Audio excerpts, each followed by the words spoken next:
دار اسلام سے نکل جاتا۔ اس زبان کو محفوظ رکھنا، اس کی حفاظت کرنا، میرے نبی پاک صلی اللہ تعالی علیہ وآلہ وسلم نے فرمایا ہے اس زبان کے متعلق۔ حضور علیہ الصلوۃ والسلام نے فرمایا تم مجھے گارنٹی دو زبان کی، فرمایا مجھے زبان کی اور شرمگاہ کی گارنٹی دے دو، تم مجھے میرے ساتھ وعدہ کرو کہ شرمگاہ کا اور زبان کا غلط استعمال نہیں کرو گے، تم مجھے گارنٹی دے دو میں تمہارا رسول ہو کے تمہیں جنت کی ٹکٹ دے دیتا ہوں، تمہیں گارنٹی ہے میری طرف سے، اس کا صحیح استعمال کرو، غلط استعمال نہ کرو۔ بڑا شوق ہے لوگوں کو بولنے کا، ہر آدمی تجزیہ نگار ہے، اب یقین کریں ہر آدمی تبصرہ نگار ہے۔ کسی محفل میں آپ بیٹھ جائیں، شاید ہی ہے کوئی آپ کو بولنے کا موقع دے، ایک کی بات مکمل نہیں ہوتی، دوسرا کہتا ہے تجھے نہیں پتا مجھے تجھ سے زیادہ پتا ہے، تیسرا اس سے زیادہ۔ گھروں میں بحث ہوتی ہے، گھروں میں بحث، یہاں تک حال خراب ہے کہ ابا جی اور صاحبزادہ جی کی بحث ہوتی ہے۔ میرے رسول پاک سید عالم صلی اللہ تعالی علیہ وسلم نے اپنے مومن کو نصیحت کی، بخاری شریف میں فرمایا من کان یؤمن باللہ والیوم الآخر فلیقل خیرا او لیصمت، فرمایا جو اللہ پر اور آخرت پر ایمان رکھتا ہے، حضور نے اپنے مومن کو نصیحت کر دی، فرمایا جو اللہ اور آخرت پر ایمان رکھتا ہے یا اچھی بات کہے یا چپ رہے، یا اچھی بات کہے یا۔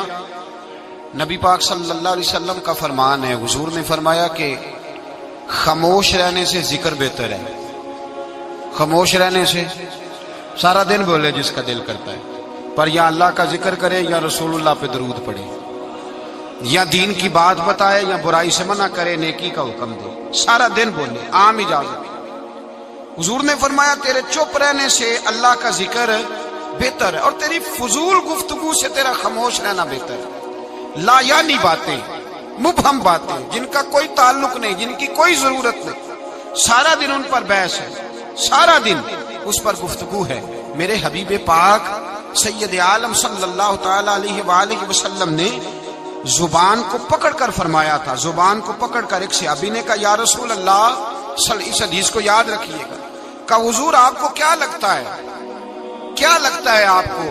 کہ سب سے زیادہ کس بات کا خوف ہے اپنی امت پہ، کیا ہو جائے گا، کس بات سے آپ اتنے پریشان رہتے ہیں؟ تو نبی کریم علیہ السلام نے زبان اقدس کو ہاتھوں سے پکڑ لیا، فرمایا تمہارے وجود کے اس حصے سے مجھے بڑا ڈر لگتا ہے، یہ جو تمہارے وجود میں زبان ہے نا، چھوٹا سا ٹکڑا، اس حصے سے مجھے بڑا۔ ہمارے استاذ گرامی ایک لطیفہ سنایا کرتے تھے محبت کے ساتھ، اچھا جو لطیفہ خواتین کے حق میں مضر ہونا، مرد اسے رٹا لگا کے یاد کر لیتے، حالانکہ یہ دونوں کے حق میں بات ایک جیسی ہے۔ وہ کہا کرتے تھے کہ زبان جو ہوتی ہے نا یہ نقصان کرتی ہے۔ وہ فرماتے تھے کہ ایک پیر صاحب کے پاس بی بی گئی تو اس نے کہا میرا خامن جھگڑا بڑا کرتا ہے، سویرے لڑائی شروع ہوتی ہے تو شام تک، اور شام کو شروع ہوتی ہے تو جاری رہتی ہے۔ پیر صاحب نے تعویذ دیا، اللہ کے بندے تھے، انہوں نے کہا جب تیرا خامند آئے تو تو نے یہ تعویذ اپنی زبان کے نیچے رکھ لینا اور دونوں دانتوں سے دبا، جب خامند جھگڑا کرے تو نے دباتے جانا۔ وہ آئی 15 دن کے بعد مٹھائی کا ڈبہ لے کے، کہنے لگی صاحب لڑائی ختم ہو گئی ہے، جھگڑا ختم ہو گیا ہے۔ تو پیر صاحب سے کہنے لگی مجھے نہیں سمجھ آئی آپ نے کیسے جھگڑا ختم کیا ہے؟ تو کہنے لگے بیٹے ناراض نہ ہونا، میں نے بس کچھ دیر کے لیے تیری زبان بند کی ہے، وہ بولتا تھا تو پھر تو بولتی تھی، تو بولتی تھی تو وہ بولتا تھا، تو جھگڑا کیسے، ایک نے چپ کرنا ہے تو بعد میں ختم ہونا ہے نا، تو میں نے ذرا تیری زبان تھوڑی خاموش کی ہے، کچھ بھی نہیں ہوتا۔ خاموش رہنے والا آدمی کا پلڑا بھاری رہتا ہے، یہ یاد رکھیں، جو چپ کر گیا وہ بچ گیا، من سمت نجا، حضور فرماتے ہیں جو چپ کر گیا وہ نجات پا گیا، جو شور کرے اس کو بھی لتاڑے، اس کو بھی لتاڑے، اس کو بھی لتاڑے۔ نبی پاک صلی اللہ علیہ وسلم نے فرمایا جو مومن خاموش بیٹھا ہونا اس کے پاس جا کے بیٹھا کرو، وہ تو کوئی حکمت والا شخص ہے، وہ تو کوئی حکمت والا ہے، اس کے پاس جا کے بیٹھو۔ ارادی رائے نہیں، آوارہ خیالی ہو گئی، پہلے غلط سوچ بنانا پھر بیان کرنا، وہ اس طرح کا ہے، وہ اس طرح کا ہے، وہ اس طرح کا ہے، لگتا ایسے ہے جیسے دنیا میں کوئی اچھا رہا ہی نہیں، سارے برے ہو گئے۔ لوگ گفتگو چھیڑتے ہیں، کسی کی عزت محفوظ نہیں رہتی، اور پھر یہ زبان ہماری آزاد خیالی، آوارہ خیالی ہمارے لفظوں کی، اس سے جھگڑا بھی پیدا ہوتا ہے، غیبت بھی ہوتی ہے، جھوٹ بھی نکلتا ہے، جو آدمی زیادہ باتیں کرتا ہے وہ لوگوں کے راز بھی بیان کرتا ہے، وہ بہت ساری خطاؤں کا پتلا بن جاتا ہے۔ اور نبی پاک سید عالم صلی اللہ تعالی علیہ وسلم نے جب اس کو بیان کیا تو حضور نے فرمایا یاد رکھو، باتیں زیادہ نہ کرو، سوچ کے بولا کرو، تولا کرو تم کیا کہہ رہے ہو، اپنے لفظوں پر غور کیا کرو۔ یا رسول اللہ صلی اللہ علیہ وسلم اس کی بھی تاکید ہے؟ تو میرے نبی پاک صلی اللہ علیہ وسلم نے فرمایا کبھی بولتے بولتے بات کرتے تمہیں پتہ ہی نہیں ہوتا، تمہاری زبان سے ایسا اچھا جملہ نکلتا ہے کہ رب تمہارے اس جملے کی وجہ سے تمہارے لیے جنت کا فیصلہ فرما دیتا ہے۔ اور حضور نے دوسرا پہلو بھی بیان کیا،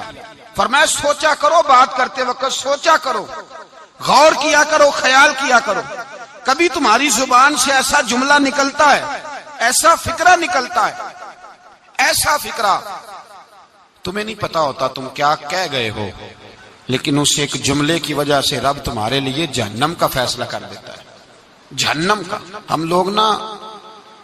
بعض اوقات کسی شخص کے بارے میں ایسا سخت لفظ بول دیتے ہیں، بندہ غریب ہوتا ہے،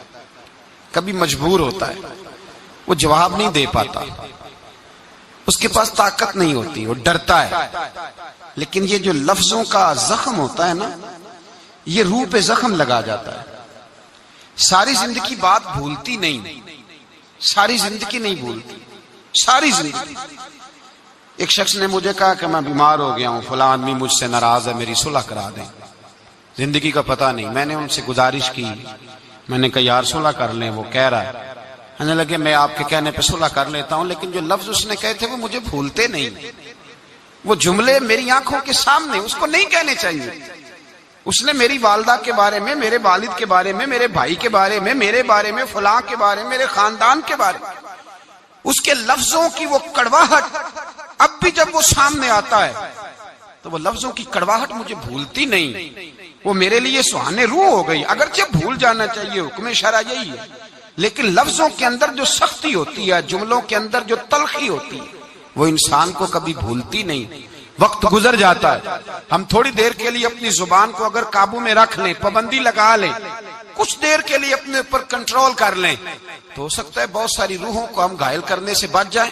میرے نبی پاک سید عالم صلی اللہ تعالی علیہ وسلم نے کبھی کسی شخص کی سخت گفتگو کے جواب میں بھی سخت جملہ نہیں بولا، سخت بات نہیں حضور کہتے، نرم گفتگو کرتے، نرم بات کرتے۔ اور جب بات کرتے تھے، صحابہ کہتے ہیں شدید، ایک بندہ جمعے والے دن آیا تو وہ چلنے لگا، چلتا چلتا بہت سارے لوگوں کو کراس کرتا آگے آیا، تو حضرت ابو ہریرہ فرماتے میں حضور کے چہرے کے تیور دیکھ رہا تھا کہ نبی پاک بڑے ناراض ہیں اس سے، حضور کے چہرے کے تیور، اور مجھے آج لگتا تھا کہ حضور جلال کریں گے، سخت اس کے بارے میں احکام ارشاد فرمائیں گے، لیکن جب وہ آیا، قریب آیا، تو حضور نے فرمایا چل بیٹھ جا، تو نے بڑے لوگوں کو تکلیف دی ہے، کسی کو تکلیف نہیں دینی چاہیے۔ کہتے ہیں جملے میٹھے ہو گئے، لفظوں کے اندر جو ہم بات محسوس کر رہے تھے وہ ہمیں نہ نظر آئی۔ میرے بھائی اپنی زبان کو کنٹرول میں، اس لیے میرے نبی پاک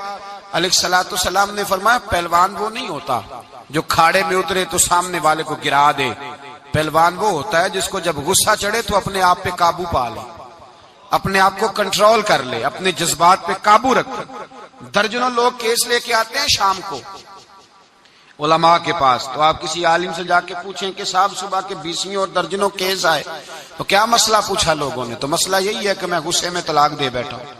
قابو ہی نہیں ہے۔ خاتون بات کرتی ہے تو اتنا سخت جملہ کہہ دیتی ہے، اور خاوند کے پاس پہلے ہتھیار موجود ہے، وہ تو کہتے ہیں مجھے ماں بدولت کوئی چھیڑ دی ہے، مجھے نواب صاحب کو آپ نے کہہ دیا چلو طلاق طلاق طلاق، فارغ، چھٹی ہو گئی۔ تو یاد رکھیں ہر دو جانب سے جب کڑوی گفتگو ہوگی، جب تلخ بات ہوگی، جب رویوں کے اندر ہم اپنی رائے کا اظہار کرتے وقت جب شد و مد کا معاملہ کریں گے، لمبی نمازیں، آج زکاتیں، عبادتیں، میں مسند امام محمد بن حنبل کا حوالہ دینے لگا ہوں، اگر آپ کی زبان ٹھیک نہیں تو ضائع ہو جائے گا سارا کچھ۔ اگر آپ کی زبان کڑوی ہے، اگر آپ جی میں منہ پہ کہہ دیتا ہوں، کہنے والے تو کہہ ہی دیتے ہیں، سننے والے کمال کرتے ہیں،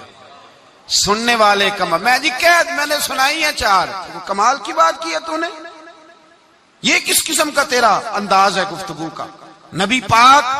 سید عالم صلی اللہ علیہ وسلم کی بارگاہ میں دو عورتوں کا مقدمہ لایا گیا.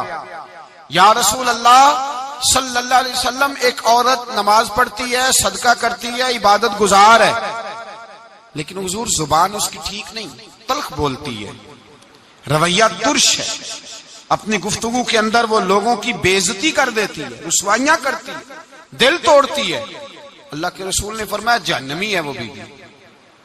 صدقے کدھر گئے، نمازیں کدھر گئیں؟